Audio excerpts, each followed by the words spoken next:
Hello students, welcome to Gopali community of economics. Dear student, आज के इस वीडियो में हम डिस्कस करेंगे मूडल फ्लेमिंग मॉडल के अंदर फिस्कल, मॉनेटरी और trade policy under floating exchange rate और फिक्स एक्सचेंज रेट में। यानी मैं आपको ये कहना चाह रहा हूँ कि आज हम डिस्कस करेंगे कि मूडल फ्लेमिंग मॉडल के अंदर जो फिस्कल पॉलिसी, ट्रेड पॉलिसी और मॉनेटरी पॉलिसी का जो मैकेनिक्स है वो कैसे वर्क करता है, मैकेनिकली वो कैसे वर्क करती है, राइट। तो देखिए, जिन बच्चों ने पूरा कंप्लीट डेप्थ से ये मॉडल समझना है वो तो मैंने सीक्वेंस के अंदर मूडल फ्लेमिंग मॉडल का लेक्चर 1, 2, 3, 4 ऐसे करके डाले हैं, वो देखें। और जिनको ये फाइनल कैसे पॉलिसी काम करती है वो देखना है तो ये वीडियो पूरा एंड तक कंप्लीट देखें। आपको एक बार देखने के बाद में दोबारा ये देखने का जरूरत नहीं पड़ेगा कि कैसे फिस्कल, मॉनेटरी और ट्रेड पॉलिसी वर्क करती है, राइट।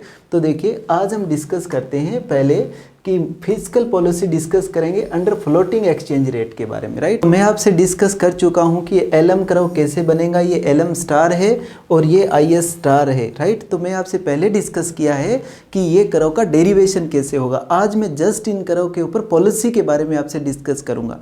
तो सपोज करते हैं कि गवर्नमेंट एक्सपेंडिचर बढ़ा देती है, यानी फिस्कल पॉलिसी से हम स्टार्ट करते हैं। आपको पता है, मैंने आपको अच्छी तरह से बताया है कि IS कर्व ये जो है उसमें अगर E के अंदर और इनकम नेट एक्सचेंज के अंदर, यानी इनकम के अंदर E और अगर इनकम में चेंज होगा तो ऊपर नीचे मोमेंट होगा, और इसके अलावा कोई भी आउटर बदलेगा तो शिफ्ट होगा। ये मैं आपको पहले प्रूफ करके आपको दिखाया है।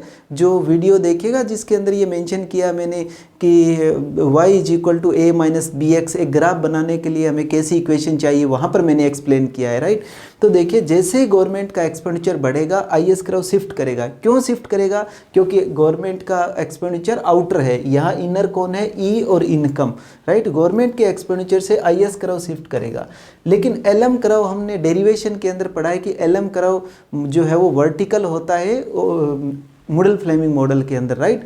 जब यहाँ से जैसे ही गवर्नमेंट ने एक्सपेंडिचर बढ़ाया, बढ़ाते ही LM कर्व पे यहाँ कट करेगा। यहाँ से आपका वाजिब सी बात है कि एक्सचेंज रेट आपका स्ट्रॉन्ग हो जाएगा, राइट। और इनकम है जो कोई चेंज नहीं आएगी। एक्चुअल में ये तो सामने दिखाई देता है, इसके पीछे का मैकेनिज्म क्या है वो हम डिस्कस करते हैं कि इकोनॉमिक वेरिएबल कैसे एक दूसरे के साथ इंटरेक्ट करेंगे और ये रिजल्ट आएगा। ये रिजल्ट ऐसा क्यों आया, यहाँ पर मैं ये कहना चाहता हूँ कि गवर्नमेंट के एक्सपेंडिचर करने से इनकम क्यों नहीं बढ़ी और सिर्फ एक्सचेंज रेट कैसे बढ़ा, तो उसका मैकेनिक समझिएगा।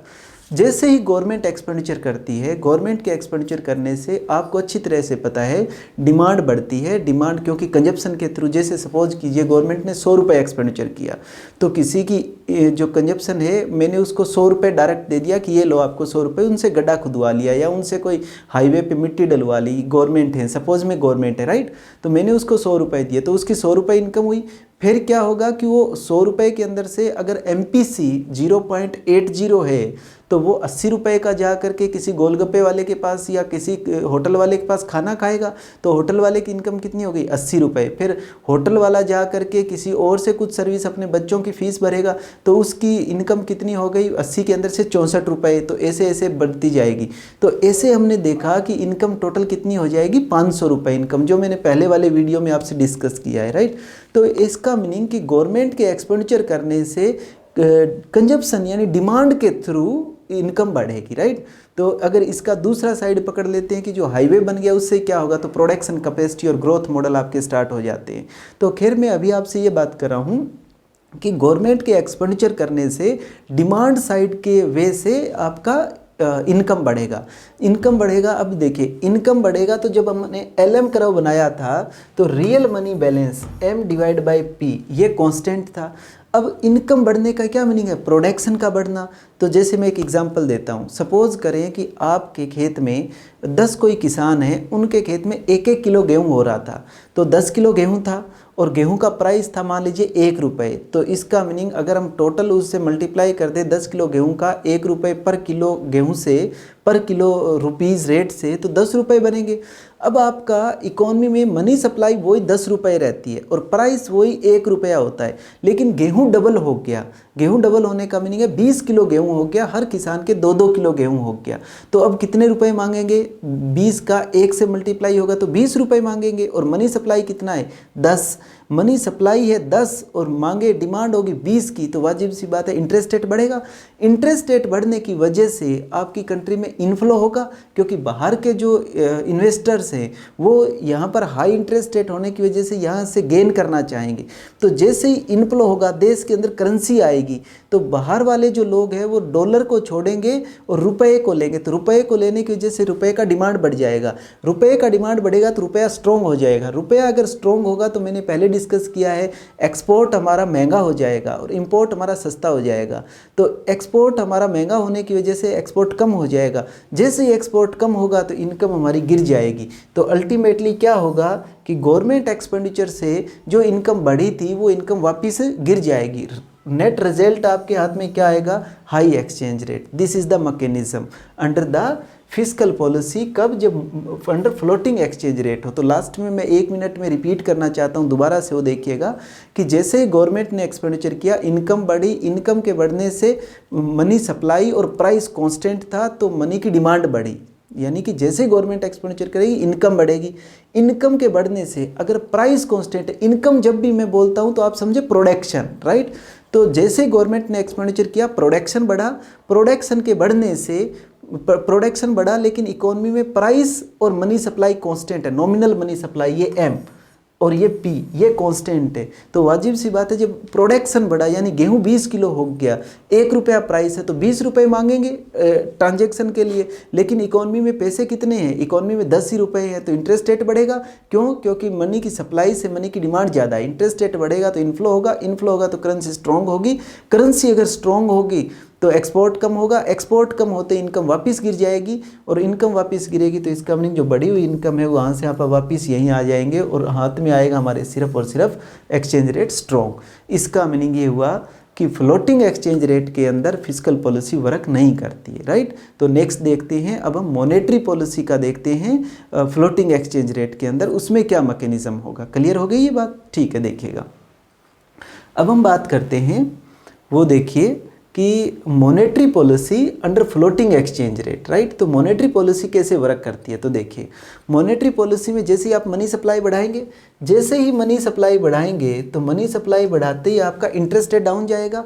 इंटरेस्ट रेट जब आपका डाउन जाएगा तो आउटफ्लो होगा, यानी करेंसी देश से बाहर जाएगी। जैसे ही करेंसी देश से बाहर जाएगी तो करेंसी वीक होगी। करेंसी अगर वीक का मीनिंग डेप्रीशिएट होगी, करेंसी डेप्रीशिएट होगी। जैसे ही करेंसी डेप्रीशिएट होगी तो एक्सपोर्ट सस्ता हो जाएगा, तो एक्सपोर्ट बढ़ेगा। एक्सपोर्ट के बढ़ने से हमारी इनकम बढ़ेगी, तो नेट हमारे पास हमारा एक्सचेंज रेट डाउन यानी वीक, डेप्रीशिएट और नेट इनकम हमारा बढ़ जाएगा। तो इसका मीनिंग है फ्लोटिंग एक्सचेंज रेट के अंदर मॉनेटरी पॉलिसी जो है वो आपका वर्क करती है, इफेक्टिव होती है, राइट। तो इससे अब नेक्स्ट देखते हैं ट्रेड पॉलिसी के ऊपर। अब देखिएगा, हम बात करते हैं फ्लोटिंग एक्सचेंज रेट में ट्रेड पॉलिसी के ऊपर। तो ट्रेड पॉलिसी का अगर हम बात करें तो देखें, सपोज करते हैं कि गवर्नमेंट ने इंपोर्ट पे रेस्ट्रिक्शन लगा दी। जैसे इंपोर्ट पे रेस्ट्रिक्शन लगाए तो नेट एक्सपोर्ट बड़ा हो गया। कैसे? कि नेट एक्सपोर्ट क्या होता है? ई यानी एक्स माइनस एम हो, तो एम अगर कम हो गया तो नेट एक्सपोर्ट बढ़ गया। नेट एक्सपोर्ट बढ़ने का मीनिंग क्या हो गया? IS कराओ शिफ्टिंग, क्योंकि मैं तुम्हें पीछे करवा के आया हूँ, या आप पीछे वाले वीडियो देखिएगा कि आउटर होगा वो शिफ्ट करेगा। तो यहाँ पर एक्सचेंज रेट है और यहाँ पर नेट एक्सपोर्ट है, राइट। तो इसके अंदर ये जो है नेट एक्सपोर्ट शिफ्ट हो गया। किसकी वजह से? गवर्नमेंट की पॉलिसी की वजह से नेट एक्सपोर्ट बढ़ गया। जैसे ही नेट एक्सपोर्ट बढ़ेगा तो यहाँ एक्सचेंज रेट है और यहाँ इनकम है, तो IS को शिफ्ट करेगा। क्यों? IS के अंदर ये आउटर है, जो मैं ऑलरेडी आपसे, बच्चे अगर इंजॉय लेना इस वीडियो को तो पीछे वाले वीडियो देखिएगा, राइट। तो देखिएगा, जैसे ही ट्रेड पॉलिसी लगी, ट्रेड पॉलिसी की वजह से IS शिफ्ट कर गया। IS शिफ्ट करने से क्या होगा? यानी मैं यहाँ पर ये समझाना चाहता हूँ कि हम जो इंपोर्ट कर रहे थे उससे हमारा पैसा बाहर जा रहा था, वो बाहर जाना बंद हो गया। बाहर जाना बंद हो गया, कंट्री के अंदर घूमना स्टार्ट कर दिया। कंट्री के अंदर घूमना स्टार्ट किया तो कंट्री में इनकम बढ़ी। इनकम यानी प्रोडक्शन, ये बात आप ध्यान रखिएगा। प्रोडक्शन बढ़ा, मनी सप्लाई, इसके ऊपर मनी सप्लाई और प्राइस क्या है? कांस्टेंट। तो अभी वो जो हम फिस्कल पॉलिसी में पढ़े थे वही पढ़िएगा कि जैसे ही प्रोडक्शन बढ़ा, प्राइस कांस्टेंट है तो मनी की डिमांड बढ़ी, मनी की सप्लाई कांस्टेंट है तो इंटरेस्ट रेट बढ़ा, क्योंकि डिमांड ज़्यादा हो गई, सप्लाई है उतनी, तो इंटरेस्ट रेट बढ़ा। इंटरेस्ट रेट बढ़ा, इंटरेस्ट रेट के बढ़ने से इनफ्लो हुआ, इनफ्लो होने से वाजिब सी बात है, जैसे इनफ्लो होगा तो हमारी करेंसी स्ट्रॉन्ग हो जाएगी। करेंसी स्ट्रॉन्ग होने से क्या होगा कि जो हमारा एक्सपोर्ट है वो महंगा हो जाएगा, तो एक्सपोर्ट गिर जाएगा, राइट। तो इसका मीनिंग ये हो गया कि हमारी कंट्री के अंदर एक्सचेंज रेट स्ट्रॉन्ग और इनकम के अंदर कोई चेंज नहीं आएगा, राइट। तो इसका मीनिंग है फ्लोटिंग एक्सचेंज रेट अगर आपकी कंट्री के अंदर है तो वाजिब सी बात है कि उस कंट्री के अंदर अगर आप ट्रेड पॉलिसी लेके आते हो तो इनइफेक्टिव होगा। क्लियर। तो नेक्स्ट हम देखते हैं, अब हम देखेंगे फिक्स एक्सचेंज रेट के अंदर में, राइट। तो देखिए फिक्स एक्सचेंज रेट में देखिएगा, अब फिस्कल पॉलिसी हम बात करेंगे फिक्स एक्सचेंज रेट के अंडर में। क्लियर है। तो देखिए फिक्स एक्सचेंज रेट अगर होगा तो फिस्कल पॉलिसी कैसे वर्क करेगी। फिक्स एक्सचेंज रेट का मीनिंग ये हुआ कि आपने यहाँ पर यानी ये जो एक्सचेंज रेट है ई स्टार, ये आपने मान लिया कि इतना ही रखना है आपकी कंट्री को। जैसे ही फिस्कल पॉलिसी लगाएंगे तो आपको पता IS कराओ शिफ्ट होगा, ये मैं ऑलरेडी करवा चुका हूँ कि क्यों शिफ्ट होगा। बच्चे मैंने माना नहीं है वीडियो के अंदर कि शिफ्ट होगा, आपको ऐसे ही रट्टा मरवा दिया, नहीं ऐसा नहीं है, इसको प्रूव किया है कि क्यों शिफ्ट होगा, इक्वेशन बना करके पीछे वाले वीडियो में, राइट। तो देखिए जैसे ही फिस्कल पॉलिसी लगेगी ये शिफ्ट होगा, जैसे ही ये शिफ्ट होगा तो वाजिब सी बात है इनकम बढ़ेगी, इनकम बढ़ी, मनी सप्लाई अगर कांस्टेंट है, इसके ऊपर मनी सप्लाई और प्राइस कांस्टेंट है तो इनकम वो मनी की डिमांड बढ़ेगी, मनी सप्लाई फिक्स है, इंटरेस्ट रेट बढ़ेगा, इंटरेस्ट रेट बढ़ेगा, इनफ्लो होगा। इनफ्लो जैसे ही हुआ तो आपकी करेंसी स्ट्रॉन्ग होगी, स्ट्रॉन्ग होगा तो वाजिब सी बात है स्ट्रॉन्ग आपको होने नहीं देना है, क्योंकि स्ट्रॉन्ग तो आप तो कमिटेड है कि एक्सचेंज रेट ये रखेंगे, तो स्ट्रॉन्ग आपको होने नहीं देना। तो क्या करेंगे आप कि जैसे ही मनी की डिमांड बढ़ी और इंटरेस्ट रेट बढ़ रहा है, इंटरेस्ट रेट के बढ़ने से इनफ्लो हो रहा है, तो आप इंटरेस्ट रेट बढ़ने नहीं दोगे। क्यों, क्या करोगे, आप मनी सप्लाई बढ़ाओगे। जैसे ही मनी सप्लाई बढ़ाओगे LM कर्व आगे शिफ्ट करेगा, एक्सचेंज रेट उतना ही होगा, नेट आपकी इनकम बढ़ जाएगी। किस वजह से बढ़ेगी, क्योंकि जो डोमेस्टिक सर्कुलेशन है गवर्नमेंट का एक्सपेंडिचर का वो आपका सक्सेस हो जाएगा। तो मैं यहाँ पर रिपीट कर रहा हूँ दोबारा से, गवर्नमेंट एक्सपेंडिचर करेगा, डोमेस्टिक कंजप्शन के थ्रू इनकम बढ़ेगी, जैसे इनकम बढ़ेगी प्राइस कांस्टेंट है, मनी की डिमांड बढ़ेगी, जैसे ही मनी की डिमांड, क्योंकि मनी की सप्लाई भी कांस्टेंट है तो इंटरेस्ट रेट बढ़ने का कोशिश करेगा, लेकिन उसी टाइम मनी की सप्लाई बढ़ा दी जाएगी नॉमिनल। जैसे ही मनी की सप्लाई बढ़ेगी इंटरेस्ट रेट वापस वहीं आ जाएगा, इकोनॉमी के अंदर जो फिस्कल पॉलिसी का डोमेस्टिक इफेक्ट है वो बना रहेगा। तो यहाँ पर आपकी फिस्कल पॉलिसी जो है वो इफेक्टिव हो गई, राइट। नेक्स्ट देखते हैं मॉनेटरी पॉलिसी के बारे में। तो डियर स्टूडेंट देखिएगा, आपको मालूम है जैसे ही मनी सप्लाई बढ़ेगा तो LM शिफ्ट होगा, हम पहले वीडियो में करके आए हैं। LM शिफ्ट होगा तो वाजिब सी बात है इंटरेस्ट रेट डाउन जाएगा, जैसे ही इंटरेस्ट रेट डाउन जाएगा करेंसी में आउटफ्लो होगा, तो जो LM कर्व शिफ्ट हुआ था वो वापस पीछे की तरफ आ जाएगा। क्यों, जितना आपने मनी सप्लाई बढ़ाया इंटरेस्ट रेट डाउन गया, इंटरेस्ट रेट डाउन जाते ही आउटफ्लो हुआ, तो जितना आपने डोमेस्टिक मनी सप्लाई बढ़ाया वो मनी सप्लाई बाहर चला गया, तो अल्टीमेटली आपकी इकोनॉमी यहीं पर ही रुकी रहेगी, राइट। तो इसके अंदर मॉनेटरी पॉलिसी है वो इनइफेक्टिव हो गई, राइट। अब नेक्स्ट ट्रेड पॉलिसी देखते हैं। तो देखिएगा नेक्स्ट ट्रेड पॉलिसी की अगर हम बात करें तो ट्रेड पॉलिसी में क्या होता है कि गवर्नमेंट सपोज करते हैं कि इंपोर्ट पे रेस्ट्रिक्शन लगा दिया, जैसे इंपोर्ट पे रेस्ट्रिक्शन लगाया नेट एक्सपोर्ट बढ़ा, नेट एक्सपोर्ट के बढ़ने से वाजिब सी बात है IS कर्व शिफ्ट होगा, क्योंकि डोमेस्टिक डिमांड बढ़ेगी, क्योंकि एक्सपोर्ट नेट एक्सपोर्ट बढ़ गया, इसका मीनिंग है एक्सपोर्ट ज़्यादा बढ़ गया, एक्सपोर्ट बढ़ गया तो एक्सपोर्ट बढ़ने से हमारे देश में इनकम आएगी और इनकम वो डोमेस्टिकली वर्क करेगी तो डिमांड बढ़ेगी, मनी और प्राइस अगर फिक्स है तो मनी की डिमांड बढ़ेगी, मनी की डिमांड बढ़ेगी, इंटरेस्ट अगर मनी सप्लाई फिक्स है तो इंटरेस्ट रेट बढ़ेगा, इंटरेस्ट रेट बढ़ेगा तो वाजिब सी बात आपकी करेंसी में इनफ्लो होगा, क्योंकि बाहर वाले इन्वेस्ट करेंगे उसको यहाँ से गेन करने के लिए, बाहर वाले इंटरेस्ट आपकी करेंसी को परचेज करेंगे इन्वेस्ट करने के लिए, तो आपकी करेंसी स्ट्रॉन्ग होगी, स्ट्रॉन्ग होने नहीं देनी। तो जिस टाइम आपका मनी सप्लाई जिस टाइम आपका इंटरेस्ट रेट बढ़ रहा था मनी की डिमांड बढ़ने से, उसी टाइम आप मनी की सप्लाई बढ़ा दोगे तो इंटरेस्ट रेट बढ़ने नहीं दोगे। जैसे इंटरेस्ट रेट नहीं बढ़ाती है मनी की सप्लाई बढ़ा दी तो अल्टीमेटली आपकी क्या हुआ, इनकम बढ़ गई और एक्सचेंज रेट वही हुआ, यानी ट्रेड पॉलिसी इफेक्टिव हो गई, राइट।